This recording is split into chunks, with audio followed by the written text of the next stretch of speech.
Les mesures qu'il faut prendre pour avoir une bonne sécurité dans le cloud, en fait, c'est d'abord avoir une approche de bon sens. Il y a assez peu de différence finalement entre la sécurité dans le cloud et la sécurité tout court, quand on a une informatique chez soi. On a à peu près les mêmes principes qui reviennent.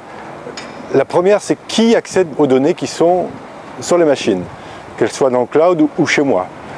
Eh bien, ça veut dire authentification des personnes, des ayants droit à ces données, pour accéder à ces données. Ça paraît tout simple, hein, c'est la clé de la porte, c'est la clé du coffre-fort, mais beaucoup de gens oublient ce principe élémentaire.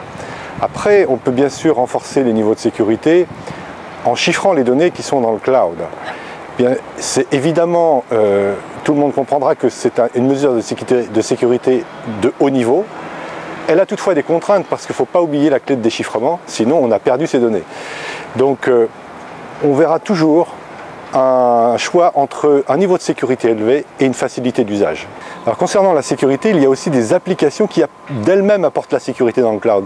Je pense par exemple à la signature électronique, parce que en fait la signature électronique est un processus qui va tracer un échange avec des données qui sont dans le cloud, avec un processeur qui est dans le cloud, et le résultat, il est parfaitement vérifiable par les parties qui ont signé. Donc c'est un service naturellement sécurisé, puisqu'il fait appel à des opérations de crypto, et en plus, on peut vérifier que l'opération a été bonne. Donc là, il y a des services de confiance qui sont naturellement bien adaptés pour le cloud.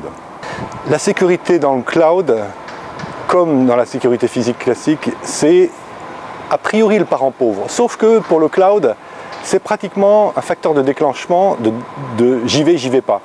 C'est-à-dire que les personnes qui ont une appréhension par rapport au cloud vont être par rapport à la sécurité. Donc du coup, les gens qui vont vers la sécurité réfléchissent, surtout les entreprises, et en particulier les grandes, vont réfléchir à la façon dont elles vont aller vers le cloud. Du coup, la sécurité, c'est peut-être le parent pauvre, mais il va quand même avoir été pensé avant de prendre une solution en cloud. Alors, les entreprises ont des réactions très diverses par rapport à l'usage du cloud. Bien sûr, les grandes entreprises qui, de plus, ont des activités plutôt sensibles, vont évidemment avoir une réflexion de sécurité par rapport au cloud, et quand ils y vont, ils n'ont pas d'appréhension parce qu'elles ont pris les mesures de sécurité nécessaires. Il y a plein d'activités, par contre, où on ne réfléchit pas. On se dit c'est simple, c'est plus facile, c'est exactement la même façon de l'utiliser comme sur mon iPhone, alors j'y vais. Là, ça peut devenir dangereux parce qu'il n'y a pas de réflexion particulière par rapport à l'usage de l'entreprise. C'est toujours la même chose, c'est du bon sens. Si on utilise le cloud associé au bon sens, on n'a pas de problème de sécurité. Alors, est-ce que les entreprises européennes sont prêtes? Est-ce qu'elles sont matures pour ça? Je dirais oui, autant qu'aux États-Unis, et avec diverses approches. Certaines sont matures en pensant à la sécurité, d'autres ne le sont pas du tout, mais elles consomment quand même. Et donc, probablement, au premier incident, elles changeront d'avis.